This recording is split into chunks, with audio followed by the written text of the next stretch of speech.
Hey guys, welcome to a new video. I'm Stephanie West. I'm a licensed counselor here in the state of Michigan. Today I want to talk about attachment theory, and I will be a touch reductionistic here. If you're super curious in the theory, if you're curious about what's the difference between anxious or avoidant or dismissive, it's going to be something that maybe we can cover in future videos, or maybe you can do some self-study. The word attachment is out there quite freely, but what I want to talk about is, let's say we have a disorganized attachment or an anxious, or we have a, some sort of ambivalence going on. What does that mean as it relates to health? And what I want to say is there's a fundamental shift that we can start making. It's not an easy shift, but the idea is a simple idea. There's a fundamental shift that can gear us towards a secure attachment as it relates to shifting a little bit of the framework that we use to navigate the world. So up on the board here, it says, I will be okay if. That's often the catalyst for distress in attachment theory. So I will be okay if my spouse tells me right now what's wrong, right now what's wrong, right now what's wrong. And then we have that anxious intensity that shows up. Or we have that, if they leave me alone right now, I'll be fine, but get out of my face, you can't be around me. That's going to be a little bit of that avoidant attachment going on. Neither of those are healthful. And then the disorganized attachment or the ambivalence is, go away, come close, go away, come close. And it's that thing that I'll be okay when. So when someone does something to manage my environment better, I will be okay. What we want to shift towards is I will be okay even if. Now, again, I said this sounds a little too simplistic or reductionistic, and that's not the intent. But what that would invite us into is taking inventory of our resources. If we go way back to the start of the YouTube channel where we talk about appraisal theory, my perception of risk, if it's met with adequate resources, I can't experience this big upheaval of anxiety because I'm equipped to deal with the situation. So if I'm willing to take inventory of, will I be okay even if, that is such a launching point for accruing resources. And one of the things I talked about is re-regulating my nervous system.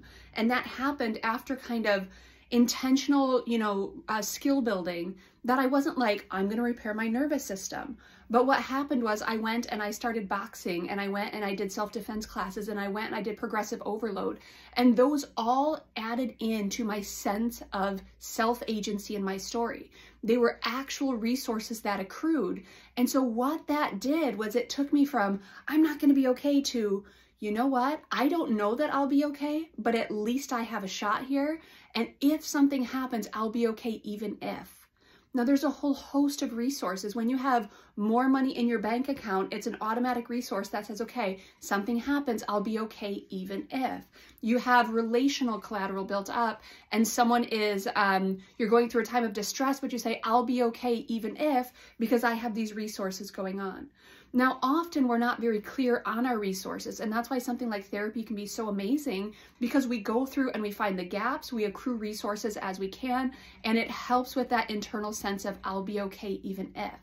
So attachment can be repaired, that's the good news, but attachment really can't make much movement until we decide that we'll be okay even if, and if we still don't feel that, then we start accruing resources. Here's why it's such a fundamental thing to understand. As we look at attachment study, pardon me, I'll twist this just a touch here.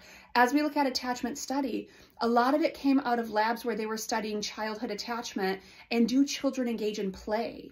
Do children engage in things that are exploratory? Do children engage in things that light them up, bring them joy, things about which they're curious? They don't if they're not securely attached. They kind of collapse inward, they kind of melt down, or they get really angry.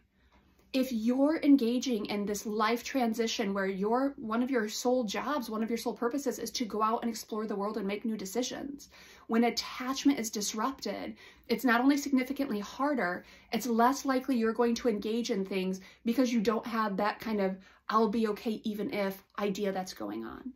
And so it is a fundamental thing that you can work on. If you are in therapy and you notice that you have attachment struggle, talk to your therapist about it. Come up with internal resources that you're willing to walk towards. Because if you're willing to take that on, not only might we get nervous system re-regulation, we also might see the world as a touch less scary, which means we get to go out and we get to explore. We get to learn about the world around us. We get to take risks and say, I'll be okay even if. If I could impart anything to people with like passion and intensity, this is one of the things, because I'll be okay even if is such a launching point for change.